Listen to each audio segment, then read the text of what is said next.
কাঁকরোল নামের এই বিরক্তিকর সবজিটাকে কেউ খেতে চায় না। প্রত্যেক বাড়িতে এই সবজিটার প্রতি যত অবহেলা হয়, আজ এই অবহেলিত সবজিকে এমন সাজিয়ে গুজিয়ে স্মার্ট করে একটা স্ন্যাক্স বানাবো না, অবহেলা তো দূরের কথা, বরং সবাই চেয়ে চেয়ে খাবে।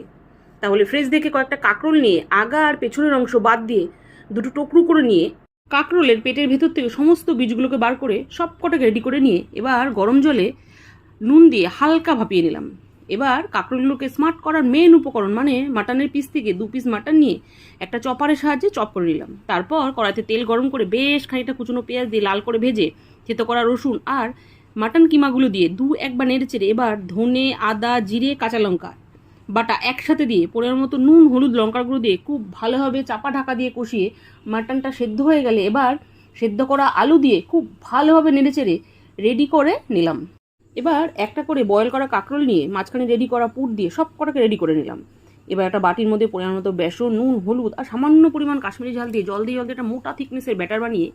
একটা করে রেডি করা কাঁকরোল নিয়ে ব্যাটারের মধ্যে ডোবান আর তেলে ছাড়ুন, উল্টে পাল্টে লাল করে ভেজে নিলেই রেডি মাটনের পুর দিয়ে কাঁকরোলের